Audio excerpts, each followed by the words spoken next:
السلام عليكم. شغلة ما أفهمها ولا أتصور أبد راح أفهمها، وهي أنه ليش بعض الناس يبخلون بالكلام الطيب، والكلام الحسن، الكلام الحلو. يعني أنه أنت تبخل في أمر مادي، في يعني نقود أو يعني غير ذلك من الأمور المادية. هذا شيء مفهوم، وفي بعض الأحيان يعني قد يكون مطلوبا أن تقتصد وتدبر أمورك. ولكن يعني حتى مرات يعني الشخص يبخل فيما لديه من علم، بالذات إذا كان العلم دقيق، وتتوقع أنه المقابل يعني أغلب المقابل ما راح يفهموا كلامك، أو راح يحملوه في محمل يعني خاطئ أو غير دقيق. فهذا أيضا مفهوم نوعا ما. لكن الكلام الطيب والتعليق الحلو والتشجيع، هذا الشيء يعني بلاش وما راح يعني يخسرك أي شيء.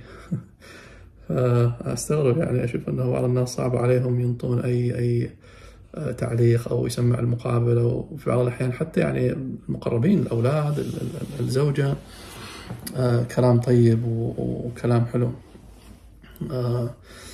بالذات حاليا يعني السوشيال ميديا يعني مليئة الأمور السلبية والدراما، ويعني أمور محزنة. فالمفروض يعني كل واحد بينا يحاول يبذل جهده أنه يحقن طاقة إيجابية، ويحاول أنه يزرع البسمة في وجوه الآخرين.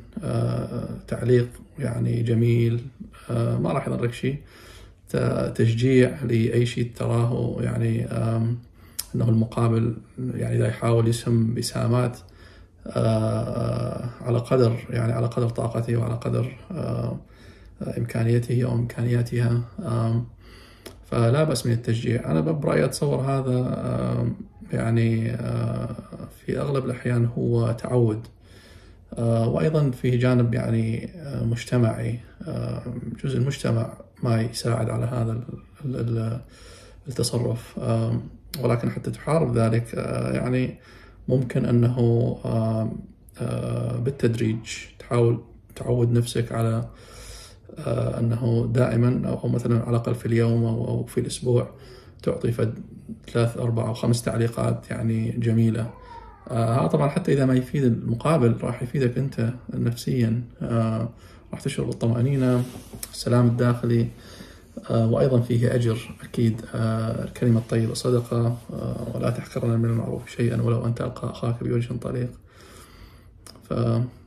يعني خاطرة حبيت أشارككم بها. ربي يوفقني ويوفقكم جميعا لما يحبه الله.